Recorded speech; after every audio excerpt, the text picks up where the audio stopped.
Hi, I'm Katherine. I'm one of the project managers here at Quiltcraft, and today I'm with Abby, and we're going to do some quick tips for specification writing. So tell us a little bit about what we need to know as far as writing a specification for drapery.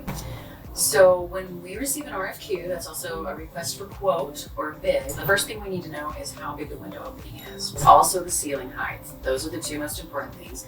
Definitely need to know the quantity. If you give us a full set of elevations and floor plans, we can determine all of this for you. It's the ideal information we'd like to receive. And then we also need to know the drapery pleat style. Is it going to be ripple fold? Is it going to be pinch pleat? The fullnesses between each pleat style are different. Pinch pleat 200% fullness doesn't communicate to a ripple fold 200% fullness. They each have their own percentages based on the style of the drapery. So then as far as the number of treatments, they need to also know like if it's a fixed or an operative drape, because that will affect the hardware choices as well. Correct. And most of the time, if it doesn't say fixed or operative, we can just tell by the description on the spec. We don't necessarily need to know the window size. We need to know how wide to make that panel, because some specs don't say it. Some brand specs already call that information out. Again, it just depends on the design intent. It also does change the hardware because fixed, the carriers don't move. Speaking of hardware, what are some different types of hardware that we see? The two most common is going to be the manual commercial track. You might see it's called an architraves on your spec. And then there's a motorized track.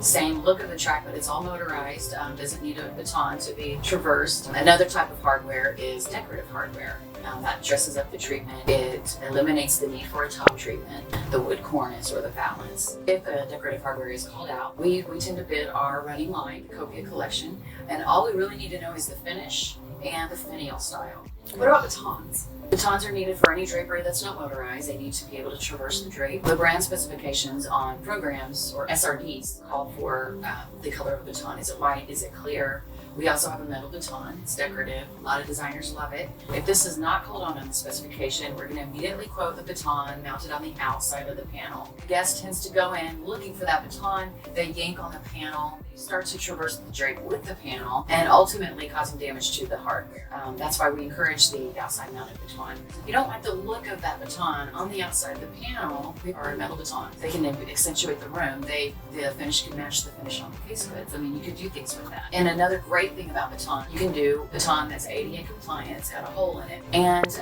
exciting news here, we have ADA batons that have metal, decorative metal batons, which is a fantastic thing in that world. Another detail for drapery is the hems, the bottom side hems. Can you talk about that a little bit? Sure. Typically when we're bidding a project and the hems aren't pulled out and it's not a brand standard, we have a default way that we quote things. So we've got you covered. Very common bottom hem for a drapery is a 4-inch double bottom. They take bottom edge of the fabric, fold it twice, 4 inches thick, like a hanky hem. It's a very, very tiny little hem, and we sew what we call a chain weight along the bottom. And this is for all shears that we make. Extends across the bottom, a continuous weight. You'll see that on the spec. And that's to weigh the fabric down. It's very helpful when you're trying to maximize the width of your fabric. We see COM on quotes. Can you kind of describe what that means? The client is going to procure the fabric. We're not supplying that in our quote. We're just going to quote how many yards are required, and we're going to have that noted on there. If we are including the cost of the fabric, you won't see it quoted as COM. We call it QC fabric because Quiltcraft is supplying it. Awesome. Thanks for all that. Have no problem.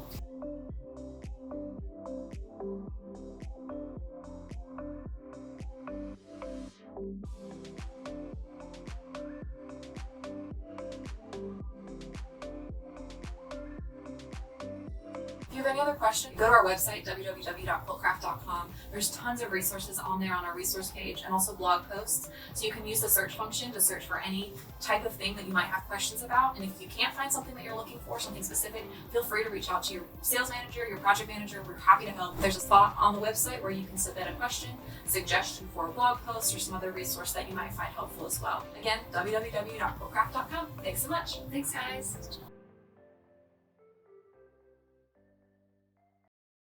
know, this is a little, who would get excited over a chain weight? This girl right here.